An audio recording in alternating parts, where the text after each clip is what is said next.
शुरू करो। Honourable member, आप प्लीज बैठिए, हम नहीं बदल गए। प्लीज बैठिए, आप बैठिए। नीलेश लंकेश जी। आदरणीय सभापती महोदय, आज आपण जो वक्फ बोर्ड संबंधित विधेयक सादर करत आहोत त्यावर बोलण्यासाठी मी उभा आहे। सरकार म्हणते की या मागचा हेतू सशक्तीकरणाचा आहे, पण यामागे काही गंभीर आणि चिंताजनक मुद्दे यामध्ये आढळत आहे।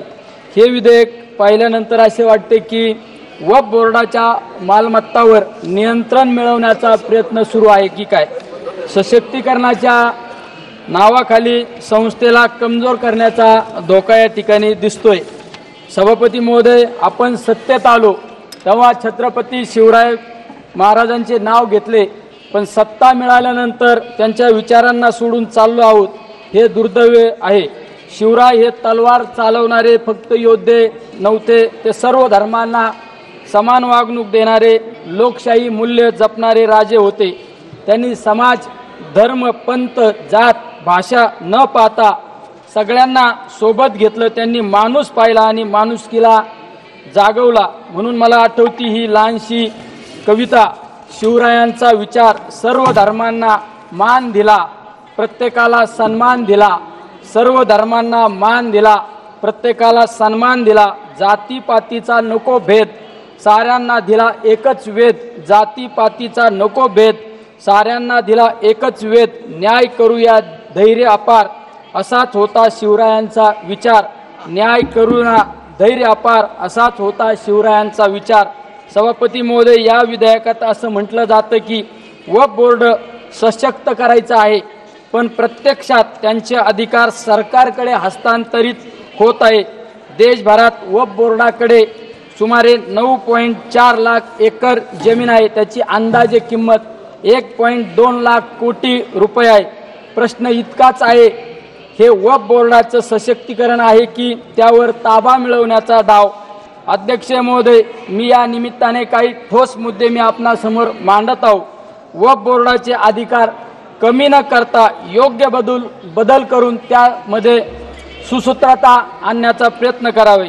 सशक्तीकरणाच्या नावाखाली संस्थेचे स्वातंत्र्य हिरावू नये। संबंधित अल्पसंख्याक समाजाच्या भावना लक्षात घेता त्या समाजाचे प्रतिनिधित्व त्या बोर्डामध्ये पुरेशा संख्येने असावेत। हे लक्षात घ्या की मुस्लिम, पारसी, ख्रिश्चन, शीख, जैन, नवबौद्ध हे अल्पसंख्याक समाज केवळ सांस्कृतिक नव्हे तर राष्ट्रीय उभारणीचे भागीदार आहेत। सायरस पुनावाला पारसी समाजाचे ज्यावेळेस कोविडची महामारी आली त्यावेळेस त्यांनी कोविडची लस बनवून हजारो लोकांची जीव वाचवण्याचा प्रयत्न केला। त्याचबरोबरीने रतन टाटा, GR टाटा हे पारसी समाजाचे होते। सर्वाधिक CSRच्या माध्यमातून सामाजिक उपक्रम करण्याचं काम या परिवार आणि देशाचे राष्ट्रपती म्हणून आदर्श काम करणारे व्यक्तिमत्व मुस्लिम समाजाचे होते।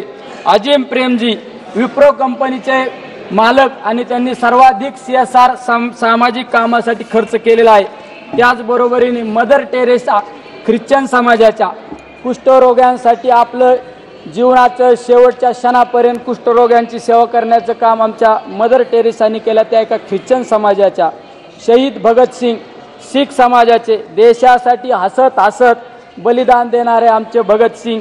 आचार्य आनंद ऋषीजी महाराज यांच्या नावाने आमच्या जैन समाजाने आनंद ऋषीजी हॉस्पिटलच्या माध्यमातून अनेकांना जीवनदान देण्याचं काम त्या ठिकाणी केलं जात असतं। वक्फ बोर्डाच्या अध्यक्षाची पूर्वी लोकशाही पद्धतीने निवड होत होती, आता सरकार थेट नेमणूक करणार आहे। ही बाब संविधानाच्या विरोधात आहे। अध्यक्ष महोदय, वक्फ बोर्डावरील निर्णय आधी बोर्ड घेत असे, आता तो निर्णय एक सरकारी अधिकारी घेणार, याचा अर्थ सरकारचा हस्तक्षेप यामुळे वाढेल। जर वक्फ बोर्डवर 12 वर्षे अतिक्रमण झाले आणि वक्फ बोर्डाने काही कारवाई केली नाही तर ती प्रॉपर्टी अतिक्रमण करणाऱ्याची होणार। ही तरतूद म्हणजे अतिक्रमण करणाऱ्याला कवचच एका बाजूने देत आहोत आपण। अध्यक्ष महोदय, आर्थिक व्यवहारावर पूर्वी राज्य सरकारचे ऑडिट होत असे, आता ते अधिकार कॅगकडे देऊन थेट त्रास देण्याचा धोका निर्माण होत आहे। यामध्ये अध्यक्ष महोदय, हाजी अली ट्रस्ट किंवा बिहारमधील बोधगया ट्रस्ट अशा संस्थांवरही हस्तक्षेप झालाय. उद्या हेच इतर समाजाच्या संस्थांसोबतही घडू शकते. अध्यक्ष महोदय, सभापती महोदय, आपले संविधान धर्मनिरपेक्ष आहे. संविधानातील हे मूल्य फक्त पुस्तकापुरतं न ठेवता कृतीत उतरवणे आवश्यक आहे. जर आज वक्फ बोर्डाच्या संस्थांवर सरकारचा ताबा असेल तर उद्या इतर समाजाच्या संस्थांवरही तेच होईल.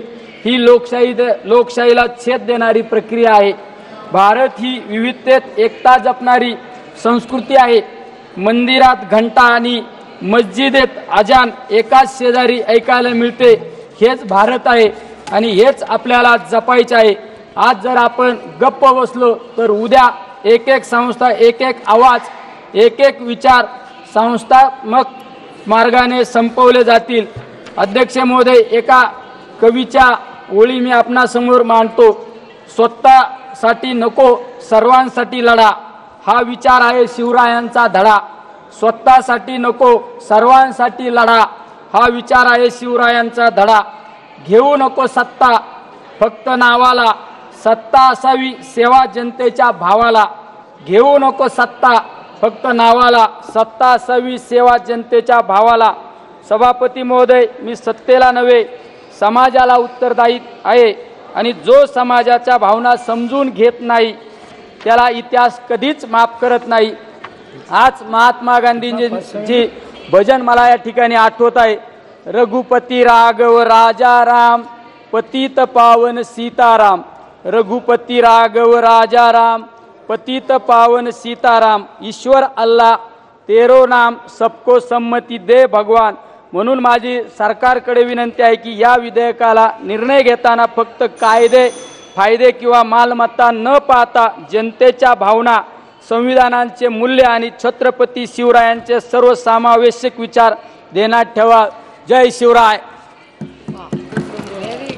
माननीय सदस्य, आपने छत्रपति शिवाजी के बारे में बहुत अच्छा से छत्रपति शिवाजी को ग्लोरीफाई किया है, लेकिन हमको ये भी सबको पता है छत्रपति शिवाजी ने हिंदू साम्राज्य की भी स्थापना की है. ये भी सदन के माध्यम से सबको जानकारी होना चाहिए. माननीय सदस्य श्री श्रीकांत शिंदे जी. श्रीकांत शिंदे जी.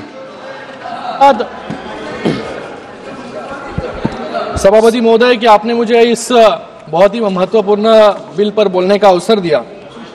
मैं मेरे पार्टी शिवसेना और हमारे नेता एकनाथ शिंदे जी की तरफ से इस बिल का पूरी तरीके से समर्थन करता हूं. और आज एक ऐतिहासिक दिन है. अरे बैठिए बैठिए. अरे हो गया. अरविंद सावंत जी बैठिए. आप please address to this chair please. आज सबसे बड़ा महत्वपूर्ण दिन है, उस पर भी आऊंगा. महत्वपूर्ण दिन है कि पहले 370, फिर ट्रिपल तलाक और आज सीए और आज गरीब मुस्लिम भाइयों के उद्धार के लिए ये वक्फ का बिल इस सदन में लाया गया है. आज यहां पर कुछ साथी, अरे पुराने नहीं अभी भी हो सकते हो, उनको तो पहला प्रश्न मुझे पूछना है कि आज हरी जैकेट जो है बुधवार के लिए पहनी है या आज वक्फ के लिए खास करके अरविंद सावंत जी ड्रेसअप करके आए थे.